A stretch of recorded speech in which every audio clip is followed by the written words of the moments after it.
मेरे साथ इस टाइम इंतहाई रिस्पेक्टेड पर्सनैलिटी जो न्यूली इलेक्टेड प्रेसिडेंट साहब हैं डिस्ट्रिक्ट बार एसोसिएशन एबटाबाद के, वो मौजूद हैं। ये रिसेंटली अभी इलेक्शन हुआ है, कंडक्ट हुआ है, जिसमें ये मुंतखब हुए हैं। बड़ा क्लोज़ कॉन्टेस्ट था, बड़ा नेक टू नेक मुकाबला हुआ है। और उस इलेक्शन के बाद इमरान यूनुस तनोली साहब एडवोकेट हाई कोर्ट हैं और इन्होंने ये इलेक्शन विन किया है। तो आज इनसे मेरा ये एक प्रोग्राम है, इनसे डिस्ट्रिक्ट बार एसोसिएशन के इलेक्शंस के हवाले से और बाकी जो हमारा जस्टिस सिस्टम है उसके हवाले से डिस्कशन होगी।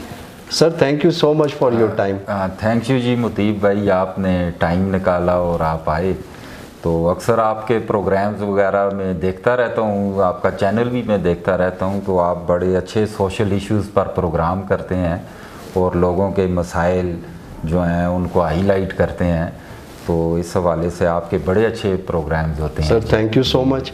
अच्छा सर, आप सबसे पहले तो ये थोड़ा सा आपका बाकी भी जो फैमिली बैकग्राउंड है उसमें से लोग बड़ी प्रोमिनेंट पोजीशंस पे भी हैं और पाकिस्तान को सर्व भी कर रहे हैं, टॉप लेवल पे हैं। तो अपने फैमिली बैकग्राउंड के हवाले से थोड़ा बताएं हमारे देखने वालों को।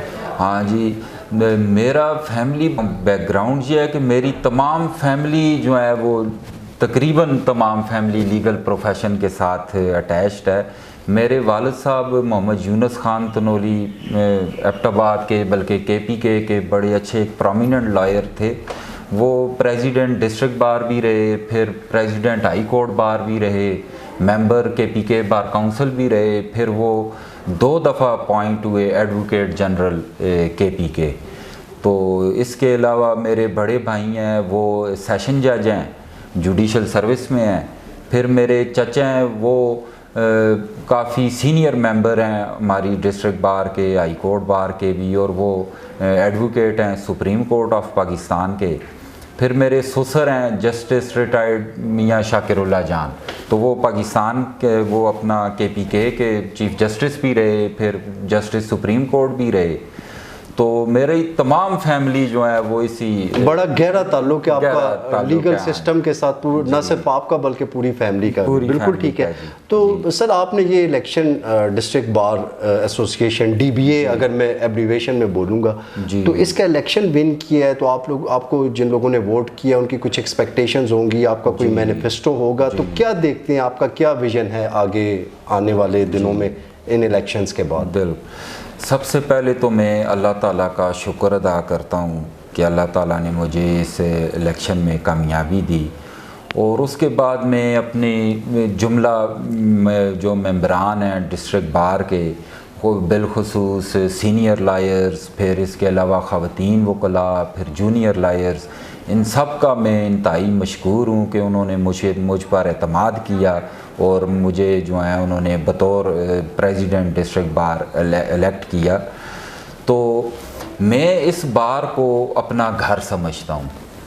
तो क्योंकि मेरे और मुझे ये एक एज़ाज़ हासिल है कि मेरे वालिद भी इस बार के प्रेसिडेंट रहे और उसके बाद फिर अल्लाह ताला ने मुझे ये मौका दिया और मैं अब इस बार का प्रेसिडेंट हूँ। तो इससे पहले हिस्ट्री में हमारी डिस्ट्रिक्ट बार में इस तरह नहीं हुआ कि वालिद भी प्रेसिडेंट रहा हो और फिर बेटा भी प्रेसिडेंट रहा हो। तो मेरा एक सोच थी, मेरी ख्वाहिश थी कि मैं अपनी बार के लिए मैं कोई काम करूं, अपनी वकला की वेलफेयर के लिए कोई काम करूं और जो है इस सिलसिले में मुझसे जो हो सकता है वो मैं करूं। तो मेरी बुनियादी सोच, बुनियादी मकसद मेरा सिर्फ वेलफेयर ऑफ बार और वेलफेयर ऑफ लायर कम्युनिटी है, दीगर मेरा और कोई मकसद नहीं है। तो इंशाल्लाह मेरी कोशिश होगी कि वकला को इस वक्त जो मसाइल दरपेश हैं उनका कोई हल निकाल सकूं।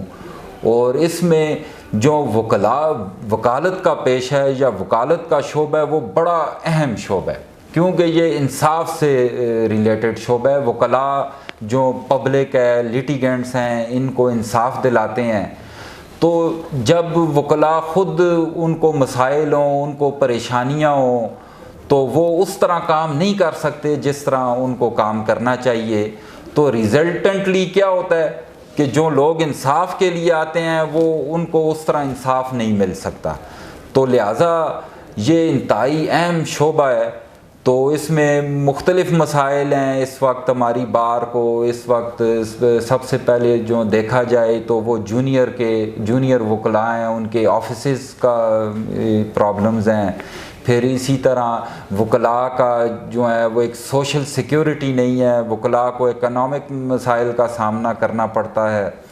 फिर इसके अलावा जो डे टू डे अफेयर्स हैं उसमें कोर्ट्स में जब वकला अपीयर होते हैं तो उनको वहाँ पर जो मसाइल का सामना करना पड़ता है। तो ये इंशाल्लाह मेरी कोशिश होगी कि ये इन मसाइल का कोई बेहतर हल तलाश कर सकूं और जुडिशरी और वकला के दरमियान, बार के दरमियान एक अच्छा कोऑपरेशन हो, एक वर्किंग जो है वो माहौल पैदा हो, तो ताकि इसमें जो है वो अल्टीमेटली जो लिटिगेंट्स हैं, जो लोग इंसाफ के लिए आते हैं, तो उनको फ़ायदा इसका हो और जो अदलिया पर और वकला पर लोगों का जो एतमाद है वो बहाल हो। तो बुनियादी तौर पर मेरा यही जहन में। बिल्कुल, जो आपने अपना मैनिफेस्टो जो सेट किया था अभी, मतलब आप यही कहना चाह रहे हैं कि उसको आप प्रैक्टिकली इम्प्लीमेंट करने के बारे में इस टाइम यहाँ पे वो सोच रहे हैं। अच्छा सर, अब एक ये तो आपने अपना, अब आपकी बात भी हुई, आपसे रिलेटेड लीगल फ्रेटर्निटी की बात भी हुई, लेकिन यहाँ पे मैं एक जनरल पब्लिक का क्वेश्चन पूछना चाहूँगा कि हमारा जस्टिस सिस्टम आप कैसे देखते हैं? हमारे जस्टिस सिस्टम को, चाहे वो क्रिमिनल हो, सिविल हो, कॉन्स्टिट्यूशनल हो या बाकी भी जो भी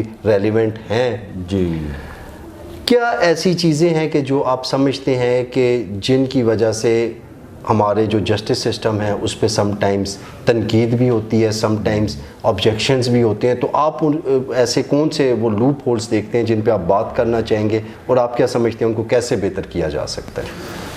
जरा जी, हमारे जस्टिस सिस्टम में सबसे बड़ा जो प्रॉब्लम है वो ये है कि हमारा जस्टिस सिस्टम ओवरबर्डन्ड है।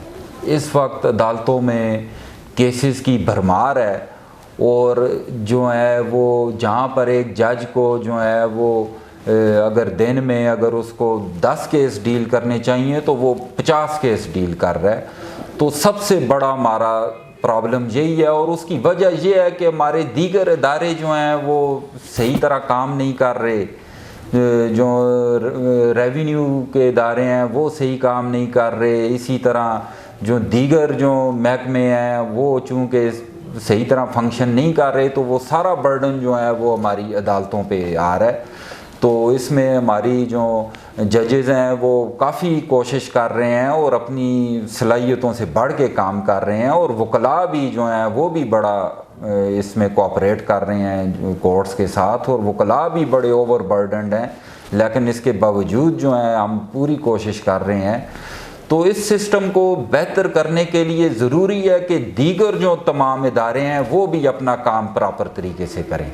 तो जब दीगर इदारे अपना काम सही तरीके से करेंगे तो फिर अदालतों पर वो बर्डन ज़रा कम हो जाता है।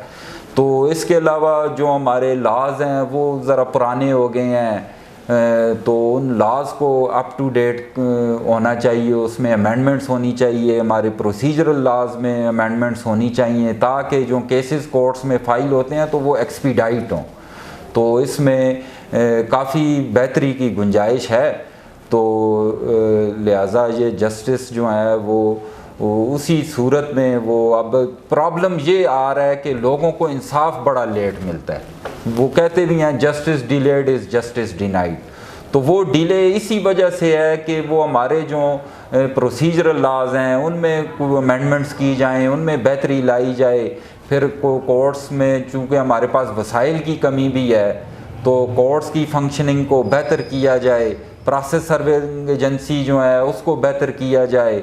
तो ये इसमें अगर इन मसाइल पे हम अगर इनको ओवरकम कर लेते हैं तो हमारा जुडिशल सिस्टम बहुत बेहतर हो सकता है। जी बिल्कुल ठीक है sir, thank you so much Imran साहब फॉर योर टाइम। लास्ट में अपनी बार के लिए कोई मैसेज देना चाहें, यंग लॉयर्स के लिए कोई मैसेज आप देना चाहिए, जो भी आपको इस टाइम देख रहा है या जो देखेगा उसके लिए कोई मैसेज? मेरा अपने यंग लॉयर्स के लिए और बार के लिए मैसेज ये है कि ये जो वकालत का प्रोफेशन है ये बड़ा सेक्रेड प्रोफेशन है। तो हमें ये सोचना चाहिए कि हम इंसाफ के लिए काम कर रहे हैं। तो बाकी तो प्रोफेशन में हर वकील की ख्वाहिश होती है कि मैं पैसा कमाऊं और मैं इसमें जो है ग्रो करूं, तो इकनॉमिकली अपने आप को स्ट्रांग करूं, तो वो भी मकसद अच्छी बात है। वो भी अगर आप कोशिश करें हलाल कमाने की तो उसमें कोई मुज़ायका नहीं है, लेकिन साथ ये भी सोच रखनी चाहिए कि हम इंसाफ के लिए काम कर रहे हैं। लोग हमारे पास कोर्ट्स में जब लोग आते हैं तो वो हर तरफ से मजबूर होकर, आखिरी चारा होता है उनका कोर्ट्स में जब वो आते हैं अपने इंसाफ के उसूल के लिए, तो हमें ये कोशिश करनी चाहिए कि हम ये सोचें कि हमने लोगों को इंसाफ दिलाना है। तो अगर हम लोगों को इंसाफ दिलाएंगे और किसी एक शख्स को भी हम इंसाफ दिला देते हैं तो मैं समझता हूँ ये हमारी बहुत बड़ी एक कामयाबी होगी। तो ये मेरी उनसे यही मैसेज है कि अपने असल मकसद को ना भूलें। जी बिल्कुल ठीक है sir, thank you so much once again for your time. Thank you जी। जी आपने देखा कि डिस्ट्रिक्ट बार एसोसिएशन के न्यूली इलेक्टेड प्रेसिडेंट साहब इस टाइम हमारे साथ मौजूद थे। इंसाफ की बात हो रही है तो प्रोग्राम के आखिर में मैं यही कहूँगा कि अदालतों से ही सिर्फ एक्सपेक्ट ना किया जाए कि यहाँ से इंसाफ मिलेगा। क्या हम इज्तमाही तौर पे या इनफरादी तौर पे हम अपनी ज़िंदगियों में इंसाफ कर रहे हैं, हम अपने प्रोफेशन के साथ इंसाफ कर रहे हैं, हम अपने निजी मामलात में इंसाफ कर रहे हैं, हम अपने बिज़नेस में इंसाफ कर रहे हैं, क्या इवन के कोई भी छोटे से छोटा काम करते हुए हम माइंड में ये रख रहे हैं कि हम इंसाफ के पैमानों को मद्देनज़र रखते हैं या नहीं।